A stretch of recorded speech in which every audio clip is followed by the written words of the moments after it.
Hello, class 8 students. How are you all? I hope all of you are absolutely fine. So, what is Preda ma'am going to teach you today? Today, from your textbooks, we are going to be studying chapter number 11, which is on page number 103. So, you know what you have to do. You have to open your textbooks to page number 103. Okay, so chapter number 11, page number 103. The name of the chapter is The American War of Independence. So like India, at one point of time, the American country or the US was also under the control of a foreign nation. Which nation was this? We're going to study this. And what are the key points that we're going to cover in this chapter? We're going to talk about, of course, the American War of Independence, the colonies, the causes of the revolution or the independence movement, the beginning and the birth of United States of America.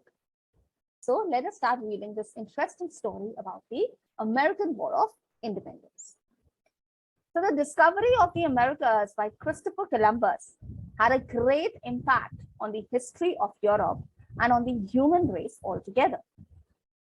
It led to a continuous migration of people from Europe to the Americas in the late 16th century. The people from Spain sailed to South America and built colonies there, and the English and the French settled down in North America. The immigrants came to call the Americas as the New World. So basically, when Christopher Columbus had discovered America, many people started coming to this country, right? So some settled in the northern part of America, North America, and some settled in the southern part of the country, and they started calling it as the New World. But obviously, you know, when people from other countries start coming or start going to another country, start settling there, there would always be some or the other sort of cultural differences that one would observe. Okay, so let's study this with respect to America. So the American society, it was culturally different from their homeland. The British, on the other hand, were conservative and stern. Differences between them, that is the British and the Americans, it widened further as the interests of the Americans were bullied brutally by their British colonizers. Each American colony had its own assembly consisting of elected representatives from that colony. However, the British governors appointed the British Crown used to lead the show. So basically, now, because America, the parts of it was also converted into colonies like the British did in India. So earlier, each colony had an elected representative. The leader was chosen by a vote system. But now, when the British colonized America, what did they do? They kind of removed the system and they said that this is the British or the East India Company, which is going to basically rule the Americans, which of course was not taken in a very good spirit. So what were the causes of the revolution? All right. So the British followed the policy of mercantilism, belief in benefits of profit trading in its American colonies. It controlled its colonies in America through its special officials posted therein, and all economic matters of America were handled by the British officials.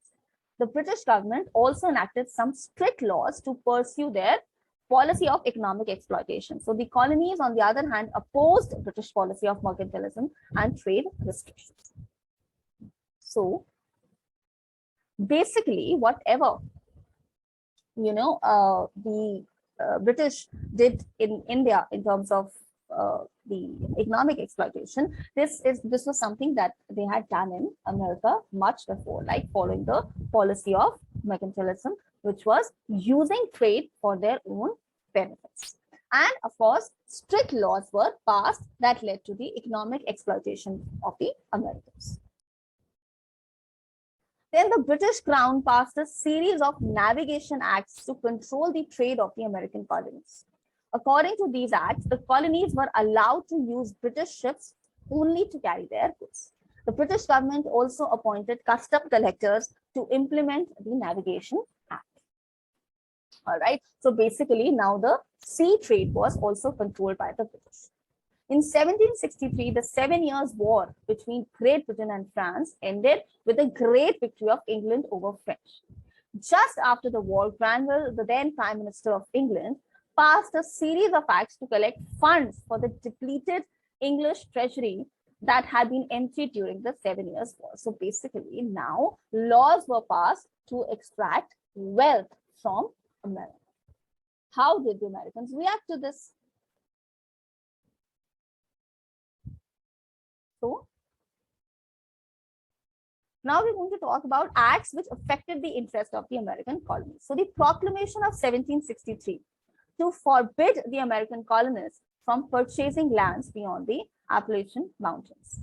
Then the Sugar Act of 1764 to levy higher taxes on sugar and molasses imported into the American colonies. The Quartering Act to force the American colonists to provide food and shelter to American troops. And the Stamp Act of 1765 was the worst of the lot.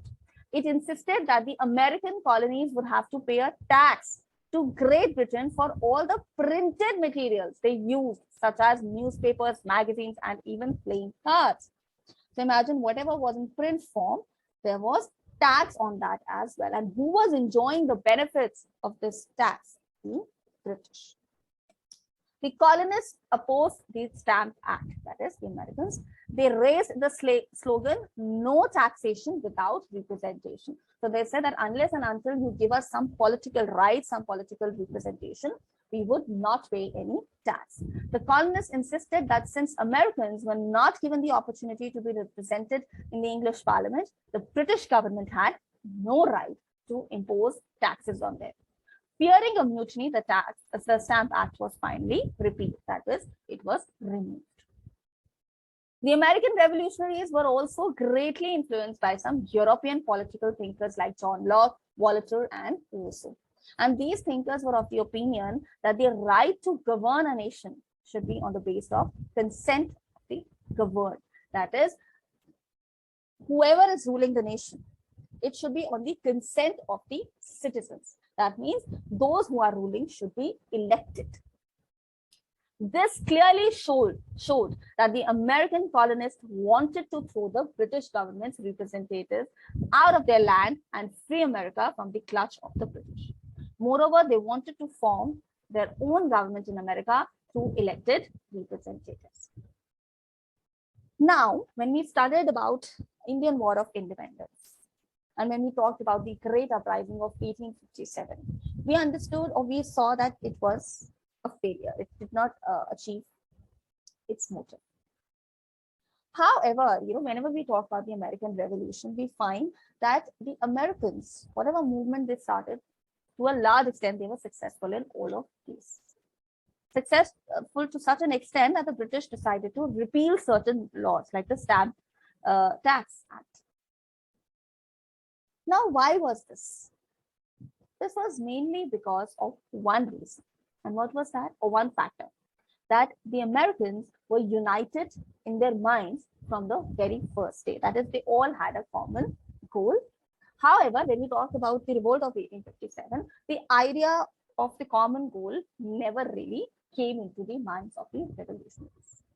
Why I'm discussing this with you is, just to probably help you in analyzing the different revolutions that took across the world. And of course, even if you try and do it on your own, this helps you develop your analytical skills. Okay, so you will see that I'm trying to, generally between the chapters, I ask you questions related to the chapters that we have already studied, or we draw a comparison between two situations, which have been discussed in two different chapters. Basically, the objective is to help you enhance your analytical skills. Okay, so coming back to the story of the American Revolution. So basically, now the Americans knew, or they had a very clear-cut objective, that was to overthrow the British, and all of them had this as the common goal. Now, thereafter, the British government laid low for a while. Laid low, that means they, stopped being extremely strict. So they became a little, they remained a little composed and little quiet about the entire situation. But then again, it raised its head. In 1767, Charles Townshend, the Chancellor of the Exchequer, imposed new taxes on the American colonists known as the Townshend Laws. The first of the townshend laws, called the Revenue Act of 1767, placed new duties on goods imported into the colonies, such as glass, paper, tea, paints, etc. So again, this is exactly what British did in India as well, that whatever would be imported, heavy taxes need to be paid on that. The Americans repelled these laws by boycotting British goods. So the boycott movement happened in America as well. On 5th March 1770, some colonists gathered in Boston, which is a port. Okay, so basically the import and export activities used to happen from here. So at Boston, these group of revolutionaries on 5th March 1770, they went on to protest against the British rule. Few agitated people among the crowd threw stones on the British soldiers stationed there. In return, the British soldiers shot down American colonists who were protesting against this new laws. This bloodbath is also known as the Boston Massacre. After this, the townshend law was repealed. Then in 1773, the Tea Act was passed. It imposed a heavy tax on the import of tea. The Americans got agitated over it. They were really unhappy. They were upset about this. They were angry about it. And a group of Americans, disguised as Native Americans or American Indians, climbed onto the ships docked at Boston. So there were ships which were kind of parked at the port at Boston. And what did they do? They started picking up the cartons in which tea was there, and they started throwing this into the sea. So they threw all the tea crates into the sea. This incident came to be known as the Boston Tea Party, and this incident is very much important when you study the American War of Independence. Now, to counter the defiance of the Americans, the British government passed the Intolerable Acts. It limited the freedom of the colonists, and it required them to seek British governors' permission prior to holding any public meeting. It's a very small version of the Rowlatt Act, wherein people were not allowed to hold public meetings. On the other hand, a political cartoon book named Join or Die, drawn by Benjamin Franklin, was recycled and distributed. The cartoon of the Pennsylvania Gazette encouraged the former colonies to unite against the British rule. Join or die. Join meaning joining the revolution. Die, otherwise, what is going to happen? You will die at the hands of the British. The situation was unbearable for the Americans, and the American colonists felt themselves bondage to the British government. And they came out openly against the British rule on their land and started a full-fledged revolt, which was known as the American War of Independence. And delegates from all the British colonies in America, except Georgia, attended the first Continental Congress that was held in Philadelphia in 1774. It condemned the British king for levying extra taxes, and it openly declared that the British government had no right to tax the American colonists. They appealed to the British King George III, to remove all those restrictions, and they also made an appeal against the imposition of any further taxes. However, the king rebuffed their appeal and sent British troops to suppress the discontent among the Americans. The war broke out between the British troops and the colonist army in Lexington and Concord in April 1775. Just after this incident at Lexington, what happened? The Second Continental Congress was held in 1756. This time, delegates from all the 13 colonies, so the 13 colonies in America, what did all of them do? They all attended the meeting, and they decided to declare a war. Thomas Jefferson and Benjamin Franklin were declared leaders, and George Washington was made the commander-in-chief of the American army. And meanwhile, in January 1776, Thomas Paine paid a visit to America from England, and he issued a pamphlet titled Common Sense. It spoke against the hereditary monarchy and supported a democratic government, that is, an elected government. And another pamphlet which was written by him was with the name The Right of Man. It encouraged American colonies for freedom. And the American colonies adopted the Declaration of Independence on 4th July 1776, which is also celebrated as the Independence Day of the US. Okay. Then who had prepared it? It was prepared by Thomas Jefferson and his committee. This declaration was based on the ideals of human freedom, and it declared that all men are born equal and are endowed with great certain inalienable rights, such as right to life, liberty, and pursuit of happiness. That is, God has not created human beings or has not created any difference between human beings. It is we who are creating these differences. So all of us are equal, and hence equality should be practiced. All of us have the right to live. No one can just come and rule upon us and tell us how we are supposed to live.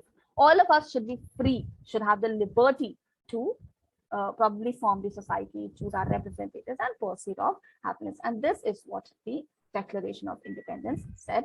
We, the people of the United States, hold these truths to be self-evident that all men are created equal, that they are endowed by their creator with certain inalienable rights, rights which cannot be taken, that among those are life, that is right to life, right to liberty, and the pursuit of happiness. Okay. And here you can see the pamphlet which is on, which was written by Thomas Paine, that supported democracy, right? Then what was the impact of the American War of Independence on the world? It was considered as a milestone in the history of modern age for the following reasons. First, the political domination of England in America drew to an end. This was a blow to the British power. Then, colonies all over the world, however, were inspired to fight against the imperialist power. Democracy was established in many countries of the world, and according to the system, the government is of the people, by the people, and for the people. A very important definition of democracy. And the American colonies attained freedom. They became an independent country, and the Free States of America established the Articles of Confederation, which stated that each colony was to act as an independent state. And shortly after signing the Constitution, 10 amendments known as the Bill of Rights were added to it, and these were the fundamental rights. New thoughts such as independence, revolt, and self-determination became key words for all colonies of the world. And today, the American Revolution is considered to be a great source of inspiration for all freedom-loving patriots. All right. And here's the pictures of some important people related to the American Revolution. So this, I've just summed up the story of the American Revolution, and I hope you liked this story. So what are you going to do now? You're going to watch the video again, read the chapter again, and answer the questions on your own and see how much have you understood about this story about the American Revolution. All right. And something that I keep on telling my children, like I told you right now also, please try to draw a comparison between different revolutions. In the next class, we're going to talk about the French Revolution. All right. How did revolution and why did revolution occur in France? What were the incidents? Who were the important people? So what you can do is you can probably design a document of these revolutions wherein you can talk about, you can divide it into different columns. So you can talk about the time period, can be one column, important personalities, reasons, consequences, and impact of the revolution within the country, in the world. And of course, there can be another column of important leaders related to the different struggle for independence that we are studying in classes. Okay, I'm going to see you all in the next class. Till then, bye bye, my dear students.